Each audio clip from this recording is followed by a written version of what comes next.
皆さんこんにちは、パルです。みんな元気ですか？先生は今とっても寒いです。なんと今日の先生の町の最低気温はマイナス21度なんです。しかも外は雪が降っているだけではなくて少し風も吹いています。なので余計寒く感じるんですね。今日は寒すぎたので、お昼に少し温かいスープを飲みました。みんなの町はどうですか？寒いですか？先生の町より寒いところに住んでいる人もいるのかな？みんな風邪をひかないようにお互い気をつけましょう。それからですね、前に投稿したスロージャパニーズの動画なんですけど、先生が思っていたよりもみんなにコメントしてもらったりとか、あとグッドボタン押してもらったりとか、すごく嬉しかったです。役に立てましたかね？どうかなと思って前回試しに撮ってみたんですけど、もしみんなの役に立てているのであれば、またスロージャパニーズの動画を撮りたいなと思っています。もしまた撮るとしたら、前回よりかは少し早めに話すつもりなんですけど、みんなどうですか？もしまたスロージャパニーズの動画を見たいよっていう人がいたら、ぜひコメントで教えてください。何人かいれば、またあのような動画を撮ろうかなと思います。で、ちょっと話を戻して、そう、今日に限らず、最近ずっとすごく寒いので、家にいることが多いんですけど、家にいる間は、なんか物音が何もないとちょっと寂しいので、よく音楽をかけているんですね。先生は毎月 Apple Music のサブスクに入っているので、1ヶ月お金を払って Apple Music を使っているっていう感じなんですけど、いろんな音楽を聴いていて、最近はなんか、この人だってピンとくる歌手がなかなか見つからなくて、いろんな歌手の音楽を聴いているっていう感じなんですけど、みんなはどうですか？特定の歌手の曲をよく聴きますか？それとも、いろんな歌手の曲を聴きますか？ということでですね、今日はちょっと音楽の話をみんなとしたいなと思います。好きな歌手、推し活のお話をできたらいいかなと思います。皆さんまず推し活ってわかりますか？日本では自分の好きなアイドルや俳優、アニメのキャラクターやスポーツ選手などのことを推しと言います。そしてその推しのライブに参加したり、あとはグッズを買ったり SNS に載せて応援することを推し活と言います。皆さんは最近推し活してますか？先生は全然推し活していません。でも昔は本当によく推し活をしていました。先生が初めて推し活をしたのが小学校低学年の時で、その当時は嵐っていう超有名なアイドルが大好きでした。多分先生のポッドキャストを聞いてくれている方の中にも嵐を知っている人がいるかもしれません。テレビとかそのバラエティだけじゃなくてドラマとか映画でも出ています。すごく有名な5人組のグループなんですけど、本当に超大好きだったんですね。でも小学生なのでお金もそんなにないからグッズもなかなか買えないし、コンサートもなかなか行けなかったんですよ。でもその限られたお小遣いの中からお金を出して必ず CD、DVD は買っていました。で、CD も通常版と初回限定版があるんですけど、先生は必ず初回限定版を買ってました。初回限定版が何かというと、生産数が限りがあったり、あとは販売期間がちょっと短かったりとか、あと写真がちょっと違ったり、通常版と比べてより特別な仕様の CD のことを初回限定版と言います。やっぱり初回限定版は人気があるので、先生は必ず予約して買っていました。小学生なりにできることをして推し活してました。でね、ポスターも全然部屋の壁全部にポスターをわーって当時貼っていたんですけど、ある日弟と喧嘩したんですね。で、弟は先生の部屋にたくさんポスターが貼ってあるのを知ってます。そしたら、先生が自分の部屋にいない時に、弟が勝手に部屋に入って、先生の超大切にしていたポスターに自分のサインを書いたんですよ。ペンで、その弟がね、自分の名前でサインを書いて、もう先生それ見た時、今までにないぐらい怒り狂ってもう超怒って、もう悪い言葉も言ったりとか、手を出したかもしれない。あんまり覚えてないんですけど、殴ったかもね。腹が立ちすぎて。もう今でも忘れられません。その時初めて怒りすぎて過呼吸になりました。もう悔しすぎてずっともう息がみたいな感じになってました。そう、そんなこともありましたね。で、この嵐の推し活をした期間は、だいたい小学校5年生ぐらいまでかな。5、6年生ぐらいまで嵐を推してました。で、先生もともとすっごく飽き性なので、推し活たくさんしていたとはいえど、一つのグループ、一人の歌手をずっと推していたわけではなくて、その都度その都度推す対象は変わっていっています。初めてが嵐で、だいたい5年生、6年生ぐらいまで推していたっていう感じです。で、先生が小学校6年生の時、2010年の時ですね、とある音楽が日本でめちゃくちゃ流行りました。みんなわかりますか？ 2010 年何が流行ったか。2010年の時に K-POP が超流行りました。で、先生の学校でもカラ派と少女時代派に分かれてました。先生は少女時代派でした。友達にある日、韓国のグループで少女時代っていうアイドルがいるから、家に帰ったら聞いてみてねって言われたんですよ。そしてその日家に帰ってお母さんにまず内緒でパソコンで調べて音楽を聴いてみたら、もう完全にハマってしまったんですね。なので小学校6年生から推し活の対象が少女時代に変わりました。ここで先生が初めて女の子の音楽を聴くようになりました。もう毎日狂ったように音楽を聴きまくり、なんか学校でもやっぱり歌詞が全部ハングルなのでわからなくて、カタカナで必死に発音を書いて歌えるようにして、家でダンスの練習して踊ってみたりとか、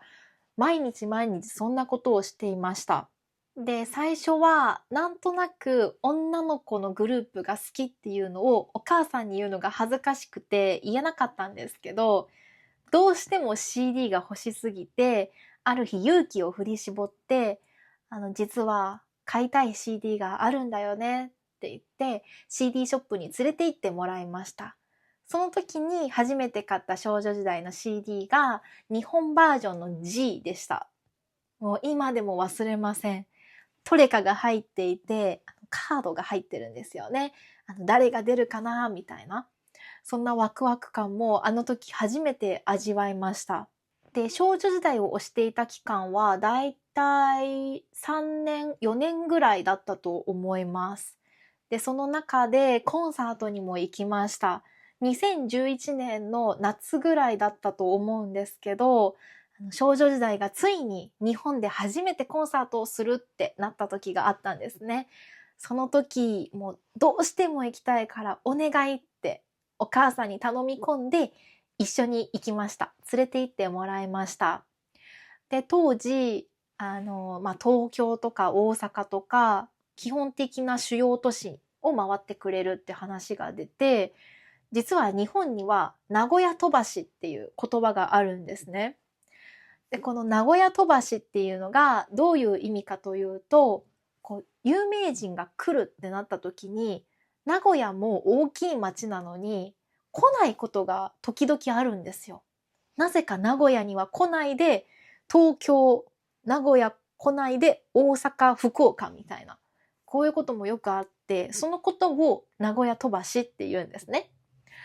で、先生、この時も少女時代も名古屋飛ばしになるのかなって思っていたんですけど、なんと運がよく少女時代が名古屋に来てくれるってことになって、その時名古屋のチケットを買いました。今でも覚えてます。めっちゃ可愛かった。足も長くて、すっごいスタイル良くて、顔も小さくて、みんな可愛かったですね。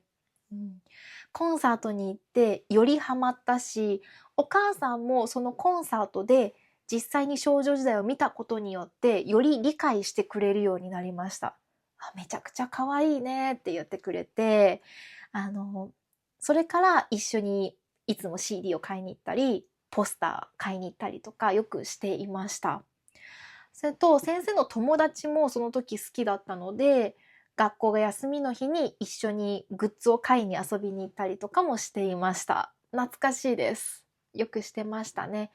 で、この時も嵐の時みたいに部屋は全部少女時代。ポスターわーって貼って、毎日毎日ポスターを見て音楽を聴いてっていう感じでした。で、それから正直中学の途中で若干少女時代に飽きてきてしまったんですね。今までみたいに大ファンとは言えないぐらいで、曲もよく聴くような感じではなくなってしまったんですよ。で、その時にまた新しい推しができました。それがレディー・ガガとグリーンです。レディー・ガガは先生が初めて好きになった英語の歌手なんですけど、これはお母さんの影響です。当時お母さんがよく車の中でレディー・ガガの曲を流していました。テレフォンとかポーカーフェイスとか、そういう曲をいっぱい聴いて、すごいリズムのいい曲だなと思って、そこからちょっと興味を持つようになりました。それからグリーンは当時のクラスメートの影響です。グリーンは彼らはお医者さんなんですよ。本当の仕事はお医者さん。お医者さんをしながら歌手の活動もしてるっていう感じで、書く歌詞もすごくいいし、音楽のそのリズムもいいし、今でもたまに聞きます。カラオケでも時々歌うんですけど、興味がある人がいたら、グリーン聞いてみてください。超おすすめです。グリーンも結構ハマって、短期間ですね、1年ぐらいしかないんですけど、CD も買いまくりました。いっぱい CD 買いました。で、レディー・ガガはお母さんも好きだったから、先生が自分で買う必要がなくて、お母さんがいつもレディー・ガガの CD を買ってくれていました。それが中学の途中から高校の途中ぐらいまでかな、レディー・ガガは。途中っていうか、今も終わったわけではないけど、推しみたいな感じなのはそのぐらいでした。で、中学じゃない、高校に上がって、またここで違う推しができました。これがめちゃくちゃハマったんですけど、はい、高校時代の推しはワンダイレクションです。1D ですね。1D は長かったですね。高校1年生から大学生までずっと 1D を推していました。もうめちゃめちゃ大好きというか、今までで一番好きになった推しだと思います。時間もお金もすべて 1D に使っていました。今考えても 1D に出会ってから人生が変わったなって思うぐらいです。今まで通り CD もちろん買いますし、ポスターももちろん部屋にめっちゃ飾ってるし、グッズも小さなグッズ何でもいいから買って、日本でインロックっていう洋楽の歌手の雑誌があるんですけど、それも定期購読して毎月必ず買うようにしていたし、すっごい推してましたね。1D が大好きすぎて、英語の勉強もめちゃくちゃ頑張っていました。なので、高校時代の英語の成績はめっちゃ良かったです。自分でも思います。すっごい良かった。1D のおかげですね、その時は。で、1D が当時一番好きで推していたんですけど、それと同時にビッグバンも結構推してました。コンサートは日本に来てくれたら毎回行ってたし、グッズもよく買っていたし、ただビッグバンは家族みんな推してたんですよ。弟もちょっと好きだったし、お母さんと先生は同じぐらいめっちゃ好きでした。推しのメンバーの対象は違うけど、